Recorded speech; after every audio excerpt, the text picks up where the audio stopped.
देखो आज अपने प्रश्नावली 3.5, ठीक है। प्रश्नावली 3.5 चालू करने से पहले इसका कुछ बेसिक है, सामान्य परिचय है, वो अपन पढ़ेंगे। उसके बाद में इसके कुछ उदाहरण हैं, वो अपन पढ़ेंगे। उदाहरण करने के बाद अपन प्रश्नावली चालू करेंगे, ठीक है, ताकि जो हम प्रश्नावली सोल्व करेंगे वो अपने लिए बिल्कुल आसान हो जाए। इसलिए मैं सामान्य परिचय कराता हूँ और इसके उदाहरण कराता हूँ। आप सोचते होंगे कि उदाहरण इंपॉर्टेंट नहीं है, लेकिन उदाहरण इंपॉर्टेंट है। आपके बोर्ड क्लास के अंदर बहुत सारे जो ऐसे प्रश्न आते हैं परीक्षा के अंदर, जो डायरेक्ट उठा के उदाहरण से दे देते हैं। तो उदाहरण इंपॉर्टेंट है, आपको हर एक उदाहरण करना है और हर एक जो बेसिक में पढ़ाता हूँ वो बेसिक आपके लिए जानना जरूरी होता है, ठीक है। तो 3.5 के अंदर आएगी अपने वर्ज गुणन विधि, ठीक है। पहली पढ़ी थी हमने ग्राफी विधि, दूसरी पढ़ी थी हमने प्रतिस्थापन विधि, तीसरी पढ़ी थी हमने विलोपन विधि, चौथी आएगी अपने वर्ज गुणन विधि, ठीक है। तो वर्ज गुणन विधि में आपको कुछ पीछे जाना पड़ेगा। पीछे हमने ग्राफी विधि पढ़ी थी, ठीक है। तो ग्राफी विधि में चरों के मान ज्ञात करने के लिए 3 स्थितियां होती थी, ठीक है। तो वो स्थितियां कौन सी है वो देखते हैं अपन। देखो, ग्राफीय विधि में चरों के मान ज्ञात करने की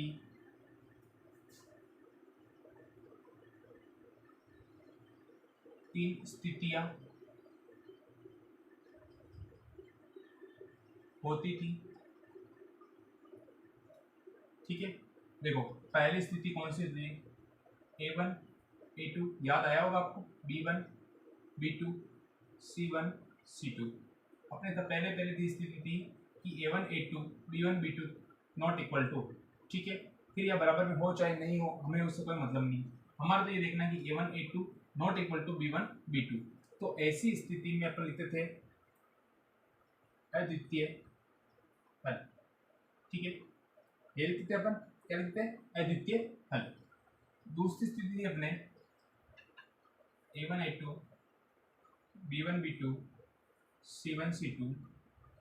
तीनों क्या थे? A1 A2 बराबर है किसके? B1 B2 के। B1 B2 बराबर किसके? C1 C2 के। मतलब ये इसके बराबर है, तीनों ही मान है जो एक दूसरे के क्या है? बराबर है। ऐसी स्थिति में थे अपने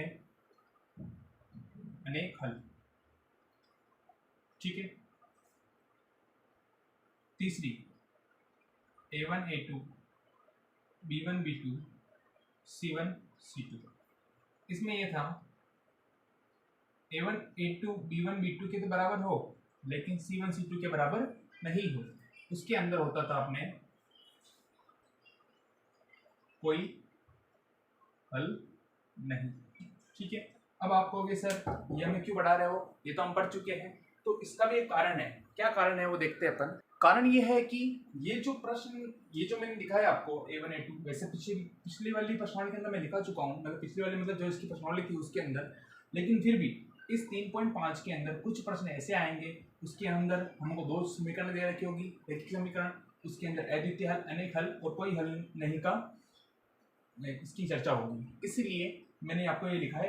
एक बार आप इसको पुनः लिख लो, उसके बाद में अपन देखेंगे इसके आगे क्या होता है, ठीक है। इसको उतार लो पहले। अब देखो, चरों की स्थितियां जानने के बाद में अपने कौन कौन सी विधियों का अध्ययन कर लिया है वो देखते हैं। जैसे हमने पहले क्या कर रहे थे अपन? चरों का मान निकाल रहे थे। क्या कर रहे थे? चरों का मान। चरों के मान ज्ञात करने के लिए निम्न विधियां, ठीक है। चरों का मान ज्ञात करने के लिए हमने निम्न विधि पढ़ी। कौन कौन सी? देखो, पहले थी अपने ग्राफीय विधि, ठीक है। दूसरी थी अपने प्रतिस्थापन विधि,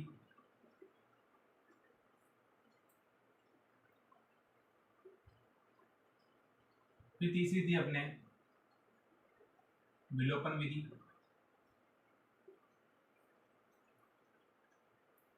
और चौथी अब आएगी वर्ज गुणन विधि, ठीक है। तो मैंने आपको पिछली क्लास से क्लास से कनेक्ट कर दिया है। अब अपन पढ़ेंगे वर्ज गुणन विधि, कौन से प्रश्नावली 3.5 के अंदर। ठीक है, अब देखो वर्ज गुणन विधि जो होगी इसके अंदर क्या होगा, x y और 1। ठीक है, सूत्र समझा रहा हूँ मैं आपको। सूत्र बनेगा अब इससे x लिख दो, y लिख दो, 1 लिख दो। मान लो एग्जाम में प्रश्न आता है वर्ज गुणन विधि का, तो सबसे पहले आपको सूत्र लिखना है, x लिखना है, y लिखना है और 1 लिखना है। ठीक है, सबके बीच में बराबर का चिन्ह लगा दो, लगा दिया। इसके बटे में, इसके बटे में और इसके बटे में, तीनों के बटे में बटे हुए लगा दो। ठीक है, लगा दिया। अब देखो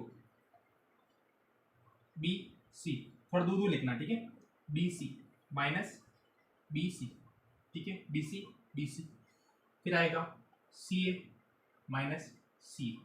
ठीक है, याद रखना बी सी सी ए। फिर आएगा अपने ए बी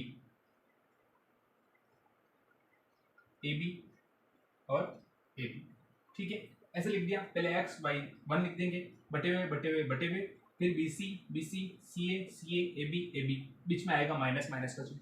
ठीक है, अब देखो गिनती कहाँ होती है, 1 2। ठीक है, 1 2। अब 1 2 चर हमारे दो रैखिक समीकरण थी। चर कितने आ रहे थे, 2 ही आ रहे थे। ठीक है, a1 a2 b1 b2 c1 c2। तो 1 और 2, फिर उल्टा वापस 2 1 और 2 वापस उल्टा 2 1 1 2 वापस उल्टा 2 1। ठीक है, तो वर्ज गुणन विधि में सूत्र क्या बन गया अपने, x अपॉन बटे हुए b1 c2 minus b2 c1 बराबर y upon c1 a2 minus c2 a1 बराबर 1 upon a1 b2 minus a2 b1। ठीक है, तो सूत्र बनाने का तरीका मैंने आपको बता दिया। ये सूत्र अपन को याद रखना है कौन सी विधि के अंदर, वर्ज गुणन विधि के अंदर याद रखना है। ठीक है, तो ये अपना सूत्र हो गया। अब इसका अपन अध्ययन करेंगे, इसको उतार लो पहले आप एक बार। अब देखो बेसिक होने के बाद अपन देखते हैं उदाहरण को। उदाहरण नंबर 14। ठीक है, उदाहरण नंबर 14 क्या कह रहा है, देखो बेंगलुरु के एक बस स्टैंड से यदि हम 2 टिकट मल्लेश्वरम के तथा 3 टिकट यशवंतपुर के खरीदे तो, ठीक है, तो कुल लागत ₹46 है। परंतु यदि हम 3 टिकट मल्लेश्वरम के और 5 टिकट यशवंतपुर के खरीदे तो कुल लागत ₹74 है। बस स्टैंड से मल्लेश्वरम का किराया तथा बस स्टैंड यशवंतपुर का किराया ज्ञात कीजिए। ठीक है, अपन खड़े हैं बेंगलोर के अंदर। ठीक है, बेंगलोर से अपन जैसे मान लो कि ये हो गया बेंगलोर से एक जा रहे अपन मल्लेश्वरम और एक जा रहे अपन यशवंतपुर। ठीक है, ये बेंगलोर है, बेंगलोर से मल्लेश्वरम और ये यशवंतपुर। अब यहाँ से अपन यहाँ जा रहे हैं तो 2 टिकट मल्लेश्वरम के खरीदे और 3 टिकट यशवंतपुर के। ठीक है, ये तो हो गए 2 और ये हो गए 3, मल्लेश्वरम के 2 यशवंतपुर के 3। तो कितने रुपए दे रहे हैं अपन, ₹46 दे रहे हैं। ठीक है, और यदि हम 3 टिकट मल्लेश्वरम और अगर 3 टिकट मल्लेश्वरम के रहते हैं और 5 टिकट यशवंतपुर के तो कुल लागत आती है अपने ₹74। ठीक है, समझ में आ गया होगा फॉर्मेट से। ये बेंगलोर है, बेंगलोर से मल्लेश्वरम और बेंगलोर से यशवंतपुर जा रहा है। अगर 2 टिकट इसके खरीदते हैं, 3 टिकट इसके खरीदते हैं तो लगते हैं अपने ₹46। अगर 3 टिकट मल्लेश्वरम के है, 5 टिकट यशवंतपुर के हैं तो रुपए लगते हैं अपने ₹74। ठीक है, तो इनको ग्राफीय विधि से अपन पिछली प्रश्नावली में हल कर चुके हैं। इस जो 3.5 है इसके अंदर अपन करेंगे वर्ज गुणन विधि से। ठीक है, वैसे फिलहाल इसके अंदर लिखा हुआ नहीं है कि कौन सी विधि से हल करो। परीक्षा के अंदर अगर प्रश्न पूछेगा तो विधि का नाम भी लिखा हुआ है, अभी इस विधि से अपन को हल करना है। ठीक है, हमारे 3.5 चल रही तो हम इस वाली समीकरण बनाएंगे, यहाँ से रैखिक समीकरण बनाएंगे 2 और उनको वर्ज गुणन विधि से अपन हल करके चरों के मान ज्ञात करेंगे। ठीक है, तो ये फॉर्मेट आप साइड में उतार लेना ताकि आपको दिमाग में बैठ जाए। ठीक है, अब देखो मल्लेश्वरम का किराया कितना है, यशवंतपुर का किराया कितना है अपन को पता नहीं है। देखो बस स्टैंड यशवंतपुर का किराया और मल्लेश्वरम का किराया अपन को ज्ञात करना है। ठीक है, क्या बताया था, जो चीज़ अपन को ज्ञात करनी है उसको क्या करेंगे अपन मान लेंगे। तो मानो क्या मानेंगे, मल्लेश्वरम का किराया माना कि मल्लेश्वरम का किराया, कहाँ से, बेंगलोर से, ठीक है, x रुपए, ठीक है, तथा एक और कौन सा है, यशवंतपुर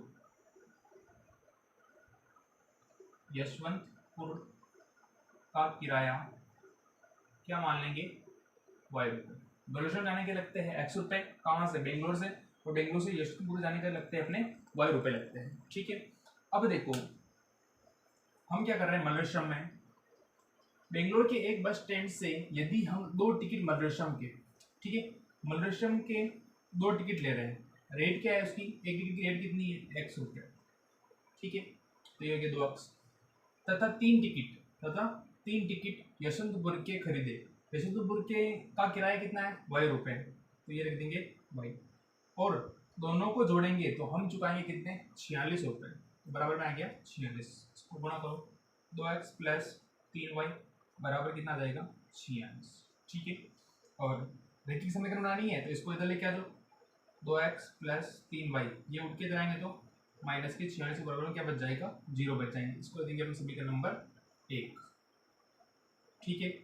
अब देखो 46 रुपये है, यहाँ तक हो गया, परंतु यदि हम 3 टिकट कहाँ के, मल्लेश्वरम के, किराया कितना है, x, 3 टिकट मल्लेश्वरम के हो गए, और 5 टिकट, और क्या है, 5 टिकट कहाँ के हैं, यशवंतपुर के, यशवंतपुर का किराया कितना है, y रुपये, ये हो गया y, ठीक है।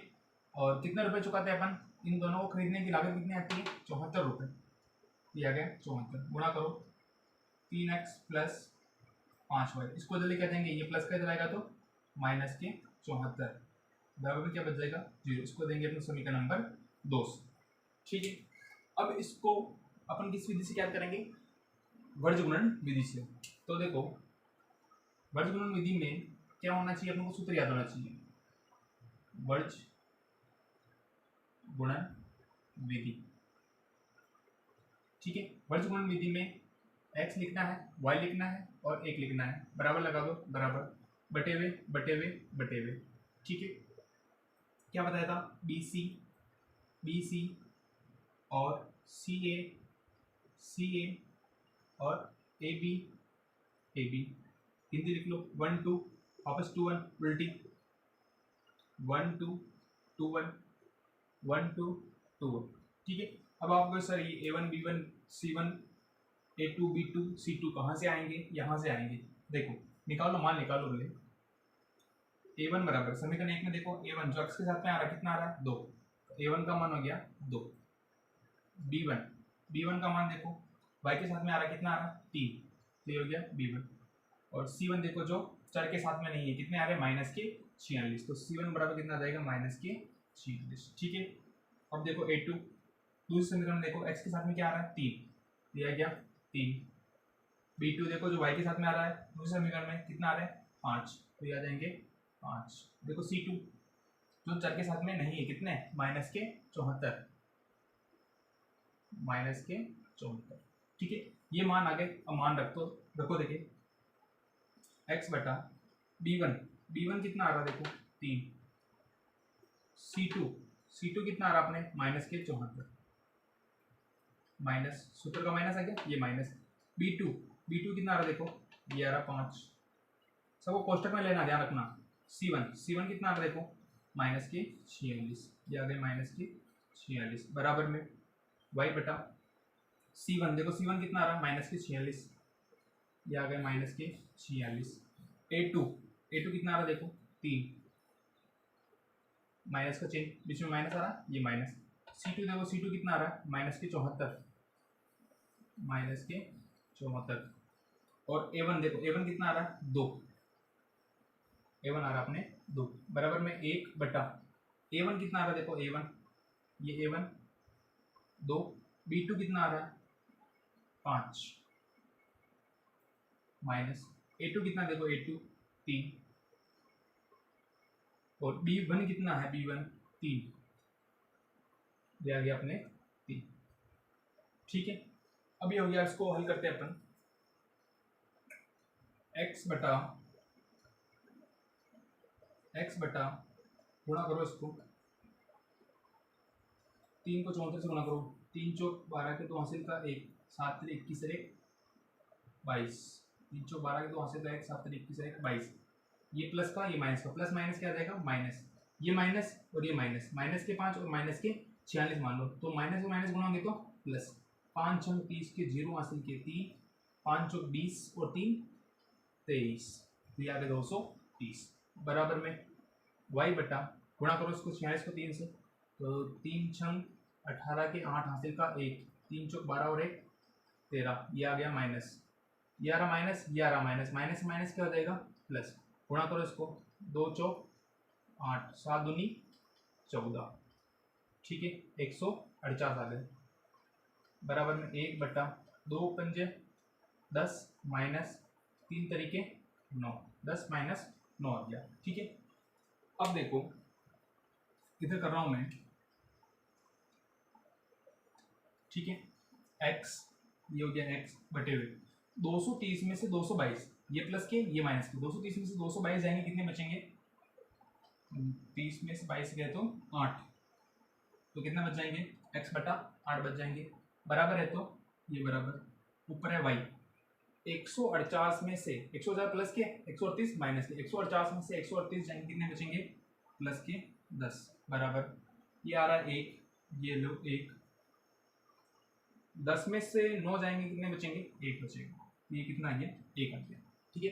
हमें चर के मान ज्ञात करने हैं x और y का। अब देखो इस स्थिति में क्या है, x बटा 8 बराबर है किसके, y बटा 10 के, बराबर है किसके 1 बटा 1 के, मतलब तीनों मान क्या है एक दूसरे के बराबर है, तो हम क्या करेंगे x बटा 8 को इस 1 बटा 1 के बराबर में लिखेंगे, तो x बटा 8 बराबर क्या लिख दिया मैंने 1 बटा 1, तो हमें तो x का मान चाहिए, इस 8 को उधर, तो 8 किस में है यहाँ पे भाग के अंदर, भाग उधर जाएंगे तो किस में जाएंगे गुणे में, तो 1 बटा 1 इंटू 8, तो 8 को इससे गुणा करेंगे कितना जाएंगे 8, तो x का मान कितना आ गया 8 बटे में 1 का कोई मतलब है ही नहीं, तो ये आ गया 8। इसी प्रकार y बटा 10 को किस बराबर में लिखेंगे 1 बटा 1 के बराबर में, तो y बटा 10 बराबर 1 बटा 1, ठीक है, तो y बराबर 1 बटा 1 इंटू 10, तो ये कितना जाएगा 10, तो x का मान तो लिख दिया कितना आ गया अपने 8 आ गया, तो y का मान कितना आ गया अपने 10 आ गया। इस प्रकार वर्गमूल विधि अब से अपन रैखिक समीकरणों को हल करेंगे और चर के मान ज्ञात करेंगे, ठीक है, इसको उतारो आप।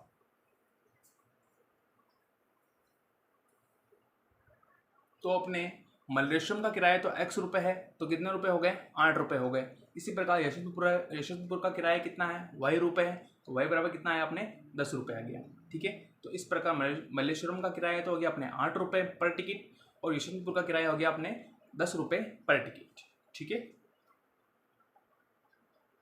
अब देखो अपने उदाहरण नंबर 15, ठीक है, उदाहरण नंबर 15 में देखो क्या कह रहा है उदाहरण नंबर 15, p के किन मानों के लिए निम्न समीकरणों के युग्म का एक अद्वितीय हल है, ठीक है। अब आपका जो प्रश्न था कि सर वो तीनों मान जो ग्राफीय विधि से अपने चर के मान हल करने में जो स्थितियां होती थी तो वो क्या काम आएगी, वो यहाँ पे काम आएगी। देखो क्या लिखा हुआ है, अद्वितीय हल, समीकरणों के युग्म का एक अद्वितीय हल है, ठीक है। अद्वितीय हल में कौन सी स्थिति होती है वो देखते हैं अपन। अद्वितीय हल में क्या स्थिति होती है, a1 a2 not equal to b1 b2, ठीक है। यहाँ नॉट इक्वल टू आ गया, c1 c2 बराबर हो या नहीं हो उससे कोई मतलब नहीं है, ठीक है।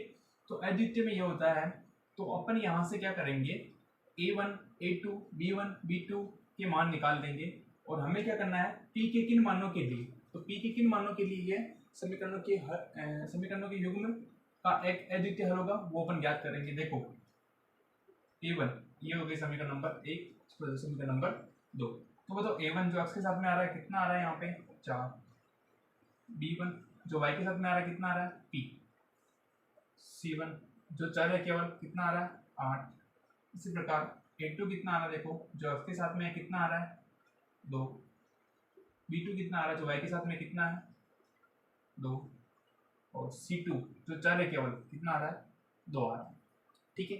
अब इस फॉर्मूले में अपन लिखेंगे, क्यों लिखेंगे क्योंकि प्रश्न ने क्या बोला कि एक अद्वितीय हल है इसलिए, तो अपन लिखेंगे a1 a2 not equal to b1 b2, तो a1 कितना आ रहा है देखो यहाँ आ रहा है 4, ठीक है, और a2 कितना आ रहा है अपने पास 2, ये लगाएंगे नॉट इक्वल टू, ठीक है। B1 कितना आ रहा है अपने पास P, और B2 कितना आ रहा है अपने पास 2। ठीक है, हमें तो क्या करना है P के किन मानों के लिए, तो P का मान निकालेंगे अपन। देखो इधर कर रहा हूं मैं, इसको इधर भेज दो, 4/2, 2 किस में है यहाँ पे भाग में, इधर आएंगे तो किस में हो जाएंगे गुणे में।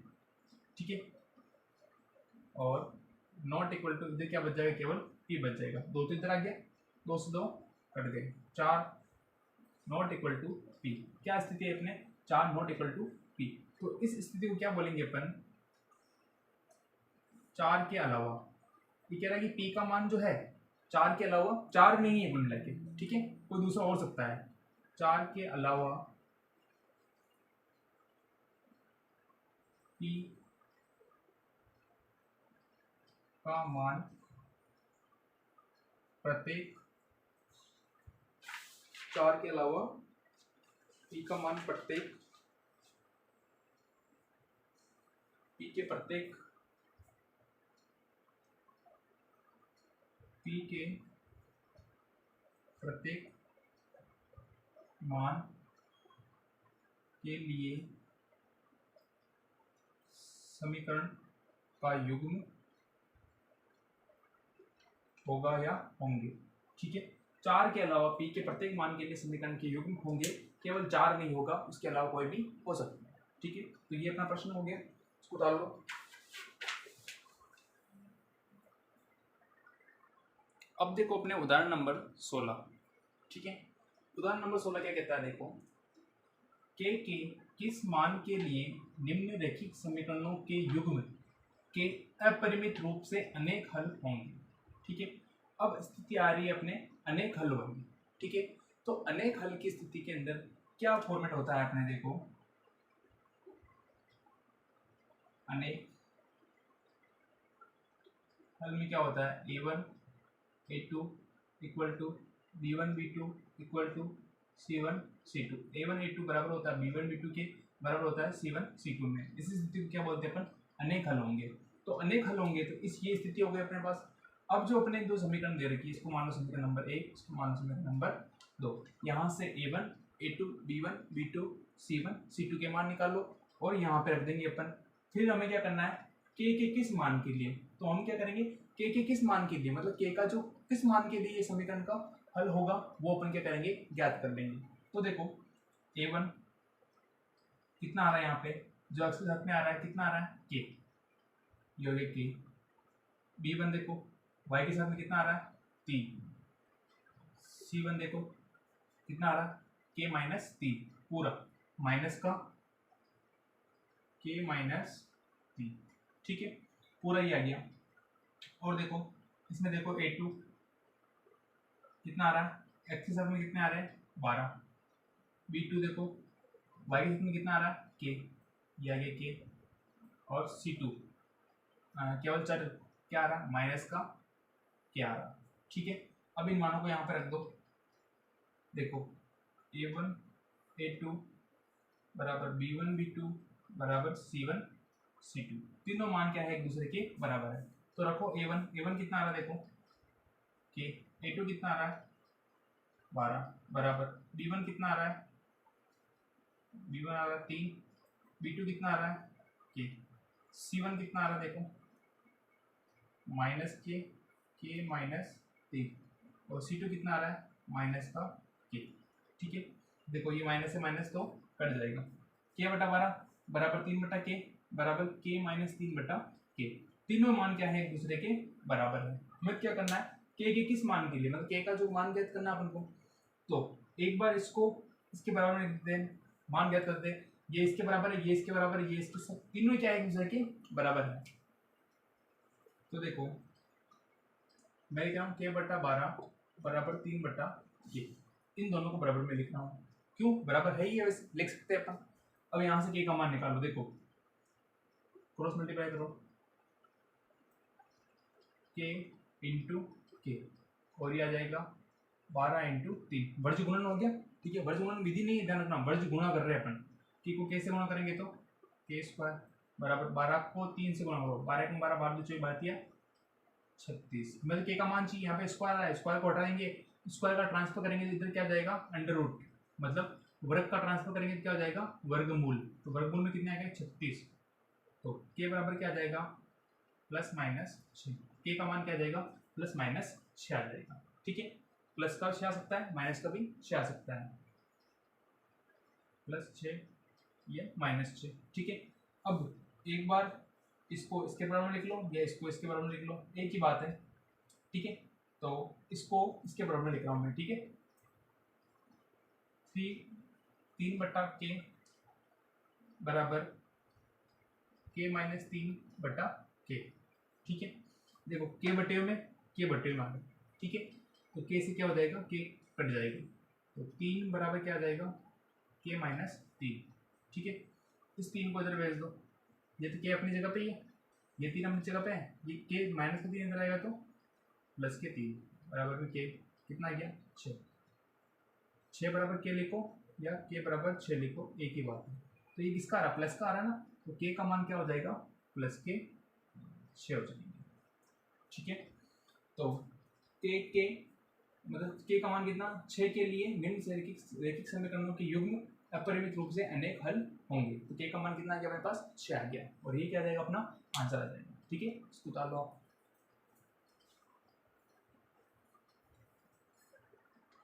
देखो उदाहरण होने के बाद अब आते हैं अपनी प्रश्नावली 3.5। ठीक है, देखो 3.5 का पहला प्रश्न क्या कह रहा है।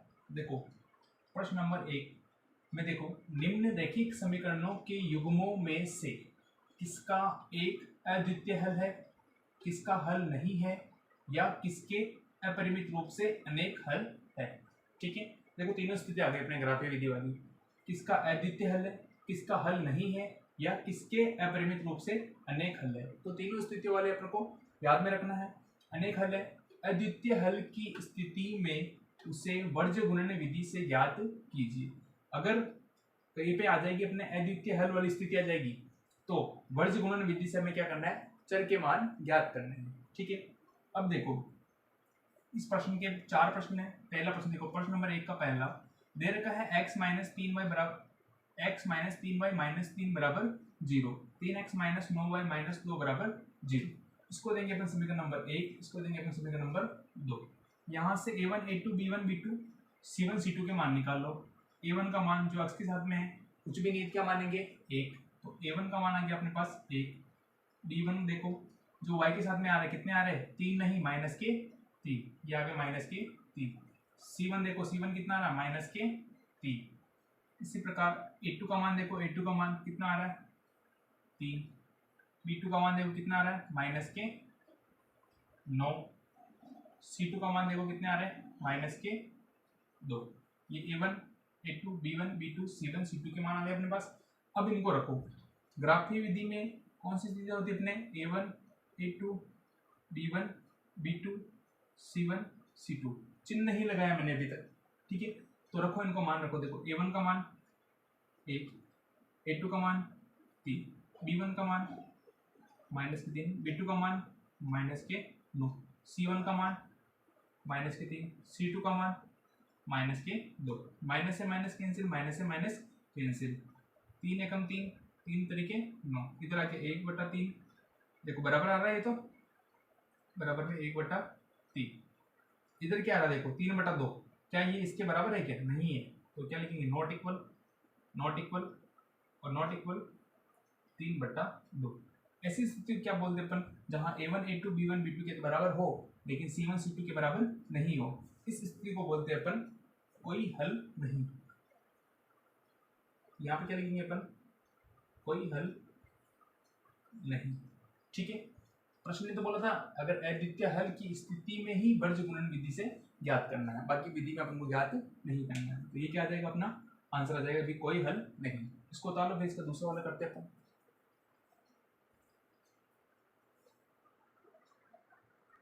अब देखो अपने प्रश्न नंबर 1 का दूसरा वाला, देखो दूसरा प्रश्न क्या कह रहा है। दे रखा हमको समीकरण 2x प्लस वाई माइनस 5 बराबर 0, 3x प्लस 2y माइनस 8 बराबर 0। ठीक है, इसमें a1 a2 b1 b2 c1 c2 के मान निकाल के हम ज्ञात करेंगे कि भाई अगर इसका कोई हल नहीं है, अद्वितीय हल है या अनेक हल है। ठीक है, तो इसको देंगे हम सभी का नंबर 1, इसको देंगे सभी का नंबर 2। ठीक है, मान निकालो। a1 का मान देखो जो x के साथ में आ रहा है, कितना आ रहा है 2। a2 का मान देखो जो x के साथ में आ रहा है, कितना आ रहा है 3। b1 का मान देखो जो y के साथ में आ रहा है, कितना आ रहा है, कुछ भी नहीं तो क्या मानेंगे 1, प्लस है तो प्लस का 1। b2 देखो y के साथ में कितने आ रहे हैं 2, ये 2। c1 का मान देखो कितने आ रहे हैं माइनस के 5। c2 का मान देखो कितने आ रहे हैं माइनस के 8। ठीक है, अब देखो स्थिति होती है अपने a1 a2 b1 b2 c1 c2। ठीक है, रखो देखिए a1 2, a2 3, b1 1, b2 2, c1 -5, c2 minus के 8। माइनस से माइनस तो कैंसिल हो जाएगा, 2/3 किसी से नहीं कट रहा है, 1/2 भी नहीं कट रहा है, ये भी नहीं कट रहा है, तो तीनों ही मान क्या है, एक दूसरे के बराबर नहीं है। तो ऐसी स्थिति में क्या गई, not equal not equal not equal not equal. तो सी तक नहीं जाना हमें, तो यहाँ तक देखना है a1 a2 not equal to b1 b2 हो, a1 a2 not equal to b1 b2 हो, तो ऐसी स्थिति में क्या होता है, अद्वितीय हल होता है। क्या होता है, अद्वितीय हल होता है। ठीक है, अब प्रश्न ने बोला कि अद्वितीय हल की स्थिति में उसे वर्ज गुणन विधि से ज्ञात कीजिए। तो वर्ज गुणन विधि से अपन ज्ञात करेंगे, वर्ज गुणन विधि से इसको ज्ञात करेंगे चर के मान x और y के। तो इसका सूत्र क्या होता है, x बटे हुए लगा दो, y बटे हुए और 1 बटे हुए लगा दो। सूत्र था अपने b c minus b c, फिर था c a minus c a, सूत्र था a b minus a b. गिनती लिख लो 1 2 2 1 1 2 2 1 1 2 2 1। ठीक है, 1 2 2 1 1 2 2 1 1 2 2 1, ये अपने सूत्र को याद करने की शॉर्टकट दी थी। ठीक है ना, अब देखो x है, ये x हो गया। b1 का मान देखो, b1 का मान कितना आ रहा है 1, कोष्टक में लिखना है। c2 का मान देखो कितने आ रहे हैं माइनस के 8, माइनस है तो माइनस। ठीक है, b2 का मान देखो, b2 का मान कितना आ रहा है 2, c1 का मान देखो कितना आ रहा है माइनस के 5। ठीक है, बराबर y बटा c1 का मान देखो, c1 का मान कितना आ रहा है माइनस के 5। a2 का मान देखो, a2 कितने आ रहे 3, माइनस है तो माइनस। c2 का मान देखो, c2 कितने आ रहे माइनस के 8। a1 का मान देखो, a1 का कितने आ रहे हैं 2, बराबर 1 बटा a1 कितना आ रहा है देखो 2 आ रहा है, b2 कितना आ रहा 2, ये 2 माइनस माइनस तो माइनस। a2 देखो, a2 कितना आ रहा है 3, और b1 कितना आ रहा है b1 1, ये आ गया 1। ठीक है, ये मान ध्यान से रखने हैं ताकि अपने गलती नहीं हो, एक भी गलत हो गया मतलब पूरा प्रश्न अपने गलत हो जाएगा। तो देखो x बटा -8 को 1 से गुणा करेंगे तो माइनस के 8, ये माइनस माइनस माइनस क्या हो जाएगा प्लस, 5 दूनी 10, बराबर y बटा माइनस के प्लस माइनस माइनस 5 3 15, माइनस और माइनस क्या हो जाएगा प्लस, 8 का पौड़ा ये कितने, a1 कितना है 2 है ना, ये 2 है ध्यान रखना, 8 दूनी 16, तो प्लस के कितने आ गए 16 आ गए, बराबर 1 बटा 2 दूनी 4 माइनस 3 है कम 3। ठीक है, x बटा 10 प्लस के 8 माइनस के 10 में से 8 गए, कितने बच गए 2, y बटा 16 में 16 प्लस के 15 माइनस के 16 में से 15 गए तो 1, बराबर इधर कितना आ जाएगा 1, 4 में से 3 जाएंगे कितने बचेंगे 1 बचेंगे। ठीक है, अब चर के मान निकाल लो, कैसे निकालेंगे, x बटा 2, ये वाला मान ये वाला मान ये वाला मान, तीनों मान क्या है बराबर है सूत्र के हिसाब से, तो इसको इसके बराबर में लिखते हैं x बटा 2 बराबर 1 बटा 1, x 2 किसमें यहाँ पे भाग में, इधर जाएंगे तो किसमें जाएंगे गुणे में, इंटू 2, तो इसको इससे गुणा करेंगे, कितना जाएंगे 2। x का मान कितना आ गया 2, y बट्टा 1 बराबर लिखेंगे 1/1, ये 1/1, ठीक है। तो y बराबर कितना आ जाएगा 1/1, ये हो जाएगा तो 1 काट दो पहले, y का मान कितना आ गया 1। इस प्रकार x का मान आ गया अपने पास 2 और y का मान कितना आ जाएगा 1 आ जाएगा, ठीक है। और ये क्या देंगे अपने आंसर आ जाएंगे, ठीक है। इसको उतार लो, आगे वाले क्वेश्चन करते हैं।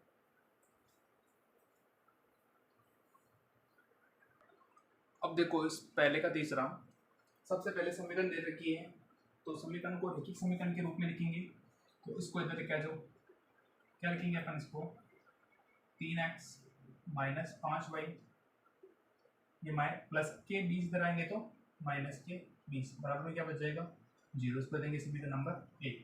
ये देखो 6x माइनस 10y, 40 प्लस के इधर है, उधर लेके आ जाओ, माइनस के हो जाएंगे बराबर में 0। इसको देंगे समीकरण नंबर 2, ठीक है।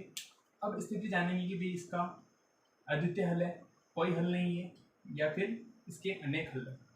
तो उसके लिए अपन a1 बराबर कितना आ रहा है देखो 3, b1 कितना आ रहा है देखो माइनस के 5, c1 देखो कितना आ रहा है माइनस के 20, ठीक है। इसी प्रकार a2 का मान कितना आ रहा है 6, b2 का मान कितना आ रहा है माइनस के 10, c2 का मान कितना आ रहा है माइनस के 40, ठीक है।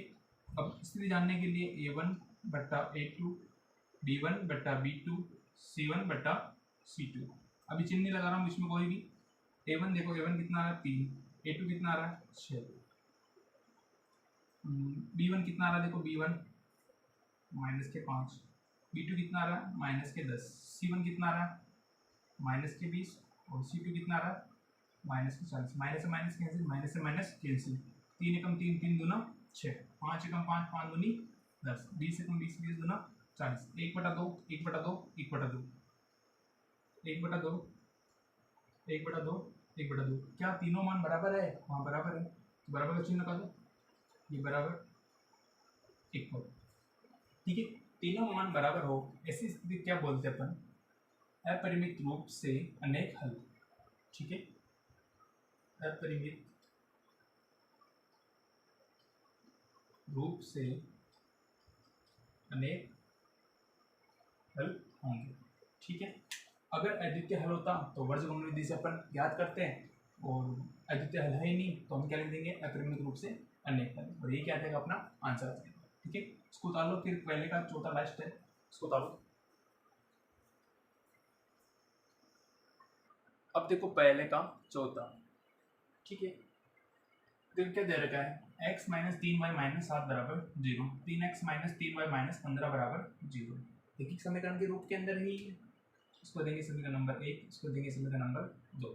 इनकी स्थिति जानेंगे कि भी कौन सी स्थिति में है ये। तो a1 का मान कितना आ रहा है जो x के साथ में है कितना है, कुछ भी नहीं, क्या मानेंगे 1। b1 का मान जो y के साथ में कितना आ रहा है यहाँ माइनस के 3, c1 का मान जो चर के साथ में नहीं है कितने आ रहे हैं माइनस के 7। इसी प्रकार a2 का मान जो x के साथ में कितने आ रहे हैं 3, b2 का मान जो y के साथ में आ रहे हैं कितने आ रहे हैं माइनस के 3। इसी प्रकार c2 का मान जो चर के साथ में नहीं है कितने आ रहे हैं माइनस के 15, ठीक है। अब देखो a1, a2, b1, b2, c1, c2, अब मैं कोई चिन्ह नहीं लगा रहा हूँ, हल करेंगे फिर लगाएंगे। a1 का मान 1, a2 का मान 3, b1 का मान -3, b2 का मान माइनस के 3, c1 का मान माइनस के 7, c2 का मान माइनस के 15, माइनस से माइनस कैंसिल, माइनस से माइनस कैंसिल, क्या बचा 1/3, 3 एकम 3, 3 एकम 3, क्या बचेगा 1/1, इधर आ रहा है 7/15, क्या 1/3, 1/1, 7/15 तीनों बराबर है क्या? नहीं, तो क्या लिख देंगे not equal, not equal, not equal, not equal, या भी नॉट इक्वल, नॉट इक्वल। हमारे पास स्थिति क्या होती है, दोनों मान को देखना है, a1 a2 b1 b2 not equal to आ जाए तो उस स्थिति को बोलते हैं अपन अद्वितीय हल। तो यहाँ पे क्या आ गया अपने पास a1 a2 not equal to b1 b2, c1 c2 से कोई मतलब नहीं है, यहाँ तक ही देखना अपना, ठीक है। तो उसको क्या लिखेंगे अपन अद्वितीय हल। ठीक है, अब प्रश्न बोला कि अगर अद्वितीय हल की स्थिति में उसे वर्गगुणन विधि से ज्ञात कीजिए। तो वर्गगुणन विधि से ज्ञात करो, वर्गगुणन विधि। तो वर्गगुणन विधि का सूत्र क्या अपने पास, x y और 1 बराबर बराबर क्या लिख देंगे, BC minus BC, CA minus CA, AB minus AB, 1 2 2 1 1 2 2 1 1 2 2। ठीक है, मान सही से लिखने हैं उनको, x बटा B1 माइनस के 3, C2 माइनस के 15। ठीक है, माइनस B2 माइनस के 3, C1 माइनस के 7 बराबर C1 माइनस के 7, A2 3, ये 3 माइनस है तो माइनस, C2 माइनस के 15, A1 कितना आ रहा 1 बराबर 1 बटा A1 कितना आ रहा 1, B2 कितना आ रहा माइनस के 3, माइनस है तो माइनस, A2 3, B1 माइनस के 3, ये आ गया माइनस के 3। ठीक है, सरल करो, माइनस माइनस होना होंगे तो प्लस, 15 3 45, ये प्लस के 50 आ गए, minus minus plus, plus minus minus, यहाँ आ गया माइनस, 7 3 21। ठीक है, बराबर y बटा minus plus plus minus minus, 7 3 कितने हो गए 21, minus minus plus, minus minus plus आ गया, 15 एकम 15 बराबर 1 बटा माइनस के 3 और 1 गुणा करेंगे तो माइनस के 3, माइनस और माइनस गुणा होंगे तो प्लस, 3 तरीके 9। ठीक है, क्लियर कर रहा हूँ, ये गया x, 45 में से 21 बाकी निकालो, 5 में से 1 गया तो 4, 4 में से 2 गए तो 2, x बटा 24 बराबर, ये प्लस के छोटे हैं, माइनस की संख्या बड़ी है, तो 15 में से 21 निकालेंगे कितने बचेंगे 6, तो माइनस के 6 आएंगे, कितने आएंगे माइनस के 6, क्यों, क्योंकि माइनस की संख्या बड़ी है और प्लस की संख्या क्या है छोटी है, बराबर 1 बटा 9 प्लस 3 माइनस, 9 में से 3 गए तो कितने बचे 6, ये तीनों क्या है एक दूसरे के बराबर है, तो इसको इसके बराबर लिखेंगे, फिर इसको इसके बराबर में, इससे क्या आ जाएगा x का और y का मान आ जाएगा अपने पास, तो x बटा 24 बराबर 1 बटा 6, तो 24 को उधर भेज दो, तो x बराबर 1 बटा 6, इधर भाग में उधर जाएगा तो गुणे में, तो 6 कम 6 चौके 24, x बराबर तो कितना आ गया मेरे पास 4 आ गया। इसी प्रकार y माइनस 6 बराबर कितना आएगा 1 बटा 6, तो y को इधर रखो, 1 बटा 6 अपनी जगह पे, माइनस की 6 किधर है भाग में, उधर जाएंगे तो गुणे में, माइनस के 6 6 से 6 कट गए, तो y बराबर कितना बचा माइनस का 1, तो y का मान कितना आ गया माइनस 1 और x का मान कितना आ गया अपने पास 4 आ गया। ठीक है, इस प्रकार ये अपने पहला प्रश्न हो गया, इसको उतार लो।